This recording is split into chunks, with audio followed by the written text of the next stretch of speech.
فأنا نقول الحمد لله رب العالمين، والحمد والشكر لله إنه سخر لنا أن نكون في هذا اليوم في القبة في ولاية شمال كردفان. نتأخرنا عليهم كثير، كنا نجيبهم من بدري، لكن قدم له رافع ونعتذر عن ذلك. لكن بنقول لكم ما غبتم عن البال وما رحلتم عن الذاكرة. أحييكم بكلمات بيحبوها أهل كردفان. أخي القائد العام رئيس مجلس السيادة عبد الفتاح البرهان اللي كلفني بأن أنقل التحية لأهل كردفان جميعا، وبالتأكيد أعضاء مجلس السيادة والجهاز التنفيذي. الوغيط ما قصرت أبدا، ما قصرت في حرب القرار، شايلين ولسه شايلين. والوغيط دي يا جماعة محطة، احنا ما واقفين، احنا ما واقفين. والناس الإخوة اللي يمكن تحدثوا قبلي بألسنة بريئة غالبا نتكلم بعدين والناس يتكلموا بعدين نقول شنو؟ نقول له إنه احنا في القيادة ما واقفين، واللي جاء مفقود ده احنا عندنا معاكم تحرير كل شبر، كل شبر في السودان، كل شبر باذن الله. ما واقفين وما تسمع اي كلام عن تفاوض وعن كذا وعن كذا. احنا لن نتوقف عن الحرب الا باستسلام هؤلاء الخونه والماركين. احنا ماضيين، احنا بنقاتل بأوامر الشعب وبإرادة الشعب وبمنعويات الشعب السوداني وبشباب ودماء والناس اللي لابسين الأسود والشباب. وأحيي بتاع الشباب وكل الشباب الموجودين.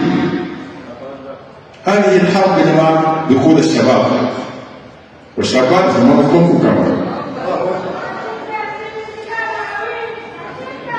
من خلال اللجان المختلفة، لجان المقاومة، الاستنفار، الإسناد، أعطوا وما قصروا. احنا نقول لهم شكرا. زي ما قال أحد الأخوان نحن مستعجلين ومستعجلين شديد، ومن المبين دي بيقول لكم احنا فكينا اللجان، ونسمعوا انه فكينا اللجان واحنا المبين دي محطة. الموبايل دي يا جماعه سندة زي سندة والبندة. انا امبارح اللوري حل بالي دلاني عندكم هنا، لكن سندة يا جماعه. الموبايل سندة، الخوي سندة، النهوض سندة، الدبيبات سندة.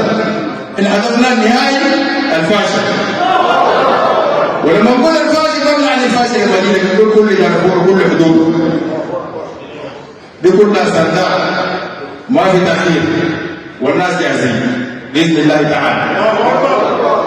احنا نطمنكم، ومن هنا من قاعدة المشير سوارتها احنا نطمنكم أهل المبيض وأهل كردفان، ونطمن كل أهل السودان أننا في الدرب ماضون وأصل ما واقفين، وحنواصل القتال لحد ما نحرر كل شبر من السودان بإذن الله.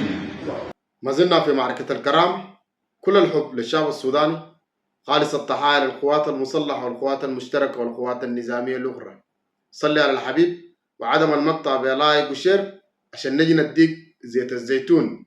كلكم شاهدتوا التصريحات والتوجيهات النارية من الفريق الأول الركن شمس الدين كباشي العصد.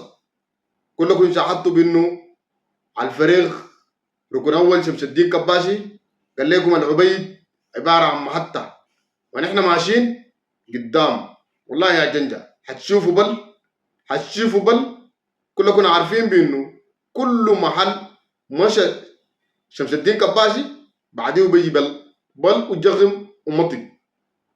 وكباشي قال لكم اللجام مكفوك من يوم الليله وقدام من العبيد، ونحن ماشيين قدام بنحرر كل الشبر من عرض السودان، وبعد ذاك نحن بنغض السلاح. دي كلام واضح ورساله قاعد يكون مقتني، اي شعب السوداني مقتني به. قال لك بانه نحن قاعدين نقاتل بامر الشعب السوداني. نحن قلنا الكلام ده كلام الشعب حل بيمشي. وكباش اكد لنا بانه ما في تفاوض، في كلام في الميديا من الغرف بتاعت الجنجة طالع بانه الناس ماشيه تتفاوض وفي تفاوض وبرهان والكلام الكثير ده. شمس الدين كباشي قال لكم بل وجغم ومنطق، ما في حاجه بيقول له التفاوض، دي نقطه منتهي. وايضا قال لك بانه ان احنا بنجيف الا باستسلام بتاعت الجنجة. رساله واضحه، سلم لكي تسلم. في محور كردفان، في محور الفاشر يا جنجة، والله غواد عرمرم جاي عليكم، حتشوفوا بل من امه الا الاستسلام. ما عندكم غيار، يا الجغم يا الاستسلام. وكباشي قال لك نحن مستعجلين، ولا نحن مستعجلين لانه ناس الفاشر قاعد تعاني مستعجلين شديد. وقال لكم بانه العبيد عباره عن محطه، وإنك الخوي عباره عن صندة زي الصندة بتاعت وطبندا. وقال لك الدبيبات عباره عن صندة، والنهوض عباره عن صندة.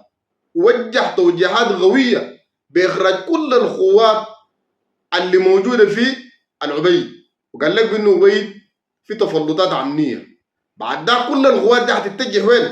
تتجه محور كردفان وعندك محور الفاشر. والله يا جنجة هتشوفوا بل وجغب ومطق. وقال لك بانه نحن ماشيين مستاجرين لفاشر السلطان. وقال لك نحن ما بنجيب في فاشر السلطان.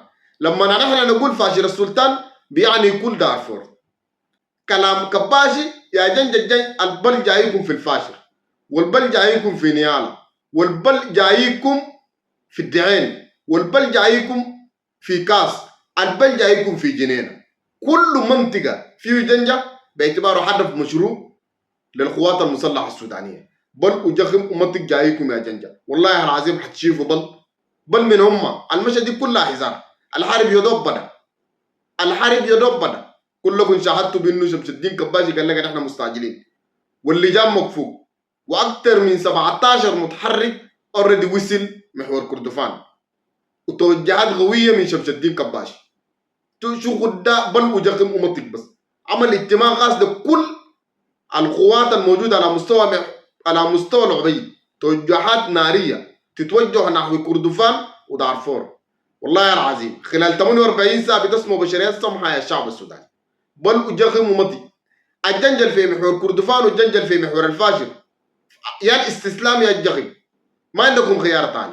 بعد ده بتجروا تعرضوا الريد يا جنجة من محور كردفان، بتجروا تمشوا دارفور، وحنجيكم في دارفور.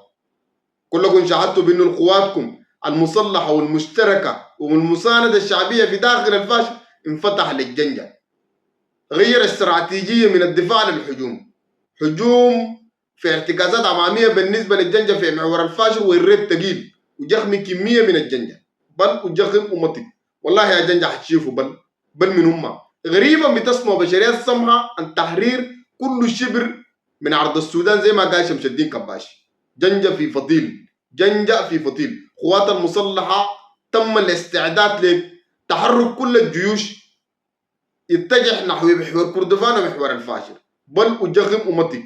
الجنجة في فطيل. غيته أنا بلغت ولا ما يشهد. أنا رسالتنا لكل المواطنين اللي في محور الفاشر واللي في محور كردفان، حاول ابتعد من تجمعات الجنجة، حاول ابتعد من تجمعات الجنجة. القوات المشاة جاية، الطيران جاية بشغل عنيف، المسيرات. رسالتنا للمواطنين للمرة الثانية حاول ابتعد من تجمعات بتاعت الجنجة اللي في محور كردفان ومحور الفاشر. وانا بلغت ولا هم يشهد. قولتي وانا سيدو. في نهاية كلامي نقول بنشكر كل القوات المنتفعة والقوات المسلحة السودانية، بنحيي المشتركة، وبنحيي دراع السودان، وبنحيي عمي يا جن، وبنحيي المقاومة الشعبية، وتحية غاز للشعب السوداني. نتمنى الناس تدعم المقطع بلايك وشير عشان نوصل لأوسع نطاق. قومية حتنتصر، كلنا قوات مسلحة السودانية.